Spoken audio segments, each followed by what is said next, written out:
Okay, so I was given some apples from somebody at the allotment. They're crab apples, quite small ones.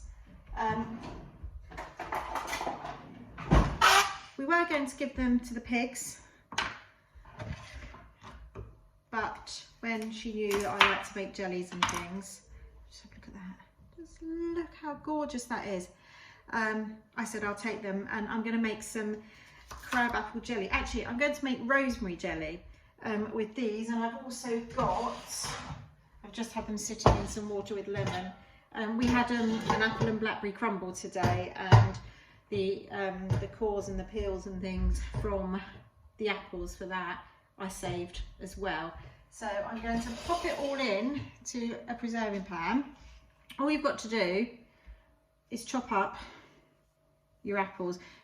What's brilliant about this is you can use just the cores, the peels. You don't need to use apples, but it's great with these apples, I should think, as well. And the colour, I imagine, is going to come out really good. So all I'm going to do is chuck it all in this pan, cover it with water, and then I'm going to cook it for a couple of hours to really release all that pectin, and then I'll show you.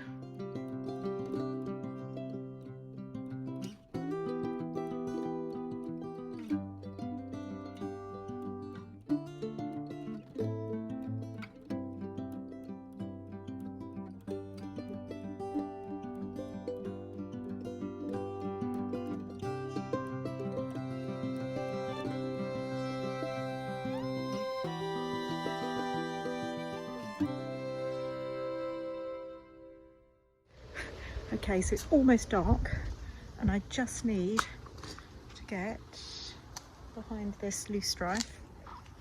I don't know if you can see some rosemary. I'll spin you round. Okay, let's see if I can grab some of this. It's not going to be easy. I'll put you down a minute. Let's get this inside.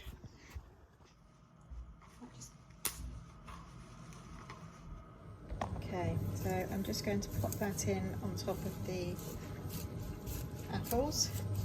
And if you can see, I've just submerged the apples in water. All I'm going to do is bring this to the boil and then let it simmer for a couple of hours.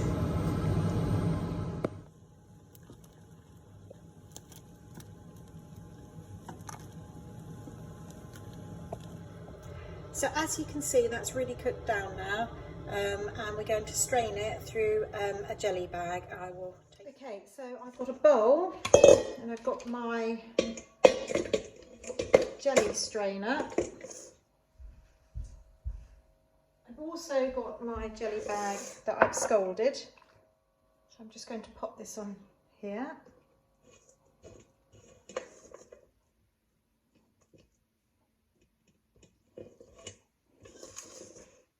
See that, and then I'm going to pour the apples in here. What I don't want to do is squeeze this one because I don't want the mixture to be cloudy. So I'm just going to ladle it in.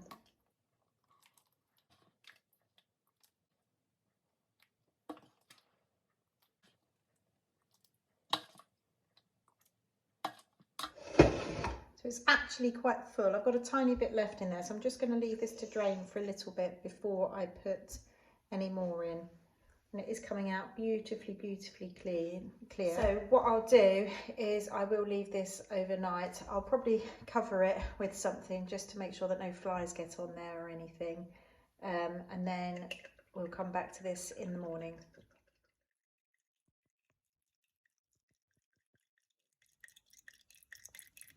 Okay, so this has been sitting overnight, and I'm now going to measure the liquid and see how much we've got to work out how much sugar we need.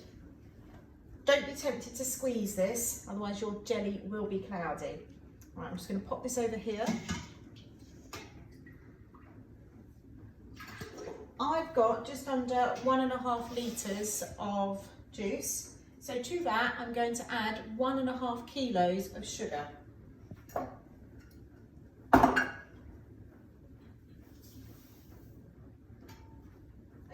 So I've added all the sugar now.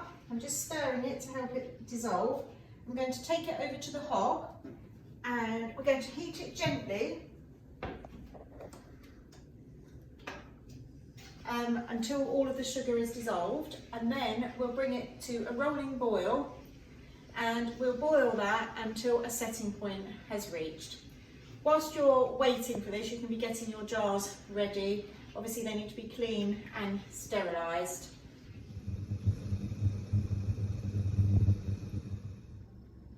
Okay, so to test for the jelly set, I've put this on a saucer, and if you just push through, you can see it wrinkling up.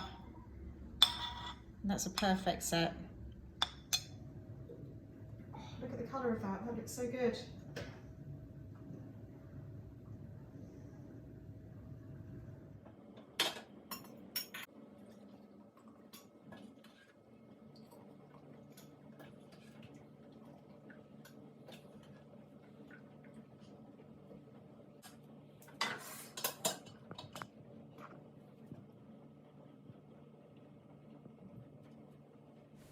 And there you have it, 6 jars of apple rosemary jelly. Thank you once again for joining me here on Mum's Homestead. I hope you'll join me again soon. And please, if you haven't done so already, please hit the like button down below, and I'd love it if you'd subscribe and join us here on Mum's Homestead. Thanks once again, and I'll catch you in the next video. Bye!